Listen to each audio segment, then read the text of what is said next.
あずささん。じゃあさ、いおり、はい。エッチしよっか。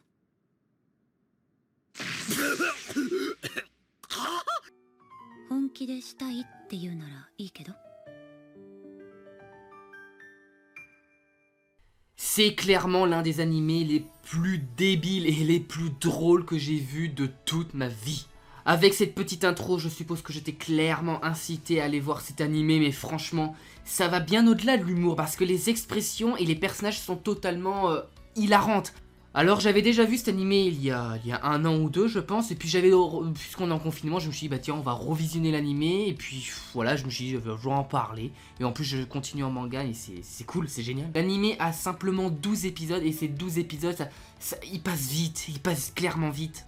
En plus on est clairement dans un animé mais qui n'a absolument aucun sens. Pour te faire un synopsis assez rapide, donc en gros l'anime te parle d'un gars du nom de Inui, qui veut, déménage chez lui, qui va dans une autre région du Japon, et il espère vivre une vie d'étudiante totalement épanouie, vraiment une vie clairement de rêve, où il pourrait soulever de la geekette absolument quand il le souhaite. Et il rejoint du coup le club de plongée, qui n'est pas un club de lycée il me semble, mais c'est quand même un club interscolaire. Et en fait, au moment où il pense trouver des meufs sacrément bonnes, bah en fait, il tombe sur un groupe de mecs complètement à poil. Donc le mec, il sait qu'il est clairement en danger de mort, mais trop tard, il s'est fait converti plus ou moins dès le premier épisode, et puis après, il devient complètement stupide.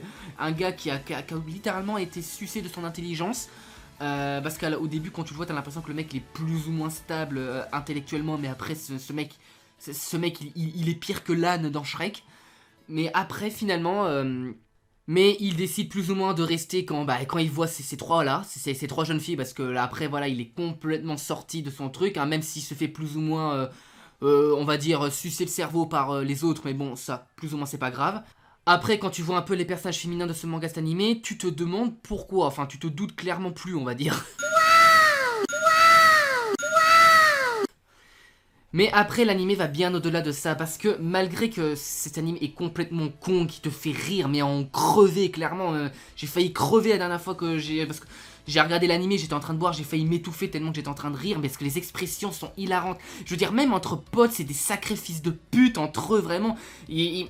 Et vraiment, quand ils ont une chance de choper, t'en as toujours un gros connard, même s'ils se vendent comme les meilleurs amis du monde, bah, ils s'entretuent clairement. Vraiment, à la guerre, si ces bâtards, ils auraient rejoint les nazis, clairement, c'est des connards, quoi. Mais c'est des connards vraiment sympathiques, genre, voilà, ce sont des connards entre eux, mais c'est pas des connards au point de t'abandonner quand t'es dans la merde, c'est ça qui est cool. En plus, ce qui est bien, c'est qu'il y a un thème spécifique dans le manga, c'est la plongée, c'est leur passion en commun, et franchement, les scènes de plongée sont juste magnifiques, que ça soit en manga ou en animé. Après, ce qui est aussi drôle, c'est que l'anime c'est très bien ce qu'il montre. Bah, c'est pas très bien parce que il te montre en gros des personnages qui boivent mais en crevé, qui font des actions qui pourraient littéralement t'inciter à te tuer, mais vraiment incroyable. C'est pour ça qu'à chaque début d'épisode, normalement, bah, tu verras toujours attention, ne pas reproduire ça chez vous, parce que voilà, les gens, ces personnages ils consomment de l'alcool, mais à en mourir. Je le dis, à en mourir.